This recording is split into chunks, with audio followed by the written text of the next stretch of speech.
The candles flicker against stone walls. A great hall roars with laughter, music, and the clinking of pewter cups. The smell of roasted boar, spilled ale, and burning tallow fills the air, and somewhere, beneath it all, something less noble drifts by. Was that what you think it was? Welcome to the medieval feast, where etiquette and chaos danced hand in hand. Here, every meal was more than food. It was theater. The long tables stretched like rivers of bread and meat, nobles sitting high at the head, servants and squires below, and peasants, if lucky, waiting outside for scraps. The feast was a stage to prove your breeding, your faith, and your control, or your lack of it. But control wasn't always easy in a world where garlic, onions, ale, and questionable hygiene ruled the diet. So yes, people burped, slurped, and occasionally, well, let nature speak for itself. And that's where things get fascinating. Because the medieval mind didn't see the body the same way we do. They didn't divide refined from gross as sharply as we do now. The human body, with all its noises and smells, was simply part of God's design. Yet even in that earthy acceptance, there were rules, unwritten codes that governed every move at the table. You could belch after a hearty meal as a sign of satisfaction, but to pass gas loudly in the presence of your Lord? That could get you laughed at, shamed, or worse. Across Europe, from the halls of English barons to the courts of France, dinner was a ritual of hierarchy and holiness. The closer you sat to the Lord's table, the cleaner your manners were expected to be. To the peasants outside, those rules might have sounded absurd. Who could eat without slurping? But to the nobles inside, a misplaced burp could tarnish a family's reputation. Still, not everyone played by the same code. There were rebels, jesters, drunk knights, and poets who made fun of these strict manners. They turned bodily noises into jokes, turning shame into laughter. Some even made entire songs about farting. Yes, real ones, preserved in medieval manuscripts. So, could a medieval man really fart at the table? Well, as we're about to discover, the answer depends on who you were, where you sat, and how loudly it happened. Because in the Middle Ages, even the smallest sound at dinner could speak volumes about your soul. To eat in the Middle Ages wasn't merely to survive. It was to perform virtue. Every bite, every sip, every gesture reflected your moral worth. A nobleman who chewed too loudly, or a lady who licked her fingers, wasn't just impolite. They were seen as undisciplined souls. Medieval etiquette manuals, written by monks and scholars, left nothing to chance. In 13th century England, the Book of Courtesy warned young gentlemen, "Do not speak with your mouth full, do not wipe your fingers on the tablecloth, and by God, keep your hands away from your neighbor's dish." In France, Le Ménager de Paris advised wives to eat with grace, as before the eyes of Christ himself. The dining table was holy ground. Bread was blessed. Wine symbolized blood. Meat, when it appeared, was a rare luxury, and wasting it was sin. Even to refuse food could be considered pride, a worse offense than gluttony itself. But the human body had its own ideas. Burps rose, bellies growled, and yes, sometimes air found its escape in the most unfortunate of ways. The manuals anticipated this too. A 14th century monk wrote, almost kindly, "If thou must break wind, do so quietly, and with thy face turned away, that charity be not offended." It's hard not to smile reading that. Imagine the solemn candles, the chanting grace, and in the background, someone shifting nervously, praying their stomach stays silent. That tension between flesh and faith was constant. The church preached temperance, eat humbly, drink little, restrain the body. Yet medieval banquets were infamous for their excess. Whole pigs glazed in honey, fountains of wine, pies filled with doves that flew out when cut. People feasted as if tomorrow might never come. And for many, it didn't. Plague, famine, and war made every meal uncertain. So the act of eating became both celebration and confession. To eat properly was to prove you were civilized. To eat greedily was to prove you were human. And that's where our question lingers. Because if even the noblest stomachs rumbled beneath silks and jewels, how far did etiquette really go? Could manners truly tame the body? Or were the grand codes of courtesy simply a fragile illusion, masking the same unstoppable nature that united every man, woman, and peasant at the table? Let's be honest, the medieval world was not a fragrant one. The streets smelled of dung and smoke, the rivers of waste, the people of sweat and animal fat. Hygiene was a privilege, not a routine. In such a world, a little noise or odor at the dinner table hardly shocked anyone. It was, quite literally, in the air. In taverns and peasant cottages, people ate side by side, hands in the same dish, ale sloshing from mugs. Dogs wandered under tables, children ran between legs, and someone, always someone, would burp or fart loudly, to which the others responded with laughter, not scandal. "Better out than in," the saying went, long before Shrek borrowed it. Even among the educated, the human body was accepted as a divine instrument, not something shameful. Theologians wrote that every function of the body, from digestion to defecation, was part of God's creation. Imperfect, yes, but natural. To deny it was almost heretical. And then there was humor, the great equalizer. Medieval people loved body humor. From English tavern songs to French fabliaux, fart jokes were as common as prayers. The Canterbury Tales gave us the legendary farting scene of a parish clerk caught with his backside exposed, and crowds adored it. In German folk plays, jesters competed to see who could make the audience laugh or gasp the loudest.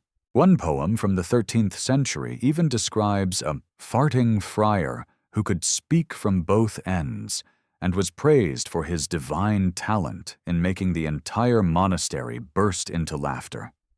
It was crude, but it was also communal, a way to laugh at the absurdity of being human. That said, context was everything. Among peasants, harmless. Among nobles, risky. A nobleman who broke wind at the wrong moment might blame it on a dog, or on the devil in his belly. If his peers laughed, he was safe. If they didn't, well, silence could be deadly. Still, the records show that people weren't Puritans about it. In an age of open fires, drafty halls, and shared spaces, privacy didn't really exist. The modern obsession with silence, deodorants, and restraint was centuries away. So yes, in the medieval world, farting wasn't a crime. It was a reminder that beneath the armor, the velvet, and the piety, everyone, even the king, was ruled by the same humble body. Now step into the great hall of a lord or a king, where the rules changed entirely. Here, manners weren't just courtesy, they were weapons of status. Every movement, every glance, even the way one chewed could reveal your breeding. You didn't just eat to live, you dined to prove you belonged. The noble table was a spectacle of precision. Servants lined the walls, waiting for the smallest signal. The lord's carver sliced roasted meat into exact portions. The cupbearer poured wine with ritual grace. Guests sat in order of rank, the most honored closest to the host, the least fortunate near the door, where the draught blew cold and the food arrived last. The air shimmered with perfume and candlelight, but beneath the elegance lay constant tension. To burp was to risk ridicule. To slurp was to sin against refinement. And heaven forbid you reached across the table or wiped your mouth with your sleeve. Manuals like the Baby's Book in 15th century England warned, "Turn not thy head to spit, nor blow thy nose in the napkin thou eatest with." Even laughter had rules. Too loud, and you were vulgar. Too soft, and you seemed aloof. The perfect nobleman had to balance grace and confidence, to eat as though angels watched, as one priest put it. And if your stomach betrayed you, that depended on who you were. A powerful baron might pass it off with a grin, murmuring an apology and making the hall laugh. But a lesser guest, say a newly appointed knight or a visiting merchant, could find himself banished from favor. In a society obsessed with hierarchy, even the smallest sound could echo far beyond the hall. There are stories, some true, some too delicious not to repeat, of nobles punished for their digestive misfortunes. One chronicler tells of a feast at the court of Henry VIII, where a nervous ambassador reportedly released an unfortunate gust during a toast. The king, famously mercurial, turned the moment into sport, declaring, "Let no man say I rule over wind and air." The laughter saved the ambassador's life, and his dignity. Still, not all monarchs were so forgiving. Etiquette was theater, and humiliation could be political. A misplaced gesture might mean exclusion from court, a fate worse than death for anyone seeking influence. In such halls, the human body was both present and denied. It ate, it drank, it sweated, yet it was never allowed to exist openly. Behind silken sleeves and perfumed gloves, nobles waged quiet wars against their own flesh, praying their stomachs stayed silent. Because here, the difference between respect and ruin could be measured in a single accidental sound. Far from the polished halls of nobility, life in the villages followed its own rhythm, rough, loud, and honest. When evening fell, smoke curled from thatched roofs, and families gathered around wooden tables scarred by years of work. The meal was simple, a pot of pottage bubbling with cabbage and barley, maybe a scrap of salted pork if fortune smiled. There were no silver goblets here, just wooden bowls, shared spoons, and laughter echoing against the rafters. And the rules? Few, but meaningful.